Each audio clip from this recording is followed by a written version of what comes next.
வணக்கங்க. நம்ம ஆரப்பாக்கத்தில 10 வயசு புள்ளைய ஒருத்தன் புடிச்சிருக்கானே, அவனெல்லாம் போலீஸ் ஸ்டேஷன்ல போடலாமா? அவன கேஸ் குடுத்தா இப்போ ஆயுள் தண்டனை போட்டா 14 வருஷத்துல வெளில வந்துட்டு அடுத்த வேலைய செய்வான் அவங்க ஊர்ல போயிட்டு. அவனெல்லாம் வெளில வர வச்சு, நடு ரோட்ல நிக்க வச்சு, அவனெல்லாம் கட்டையால தக்காளியும், வெங்காயத்தலாம் அடிச்சே கொல்லணும்.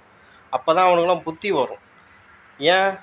ஏன்னா நம்ம ஊர் ஆளுங்கள வேலைக்கு எடுக்காம, அதர் ஸ்டேட்லேருந்து வேலைக்கு எடுக்கிறவனுங்களுக்கெல்லாம் இந்த கேரளா கவர்மெண்ட்ல ஆளுக்கிட்ட ஆதார் கார்டு வாங்கிட்டு, அவனோட அட்ரஸை வாங்கி வச்சுக்கிட்டு அவனை பிடிச்சி வேலை கொடுத்தாங்கன்னா நல்லாயிருக்கும். அதை விட்டுட்டு நீ வந்து வேலை பாரு, எங்கே வேணாலும் போய் சுற்று அப்புடின்னு ஒரு ஒழுக்கம் இல்லாமல் வச்சுருக்க கம்பெனிகளுக்கெல்லாம் ஒரு சட்டப்படி நடவடிக்கை எடுக்கணும். அப்போ தான் இதை போல நாய்கள்லாம் வேலைக்கு வந்தாலும் அடக்கமாக இருப்பானுங்க.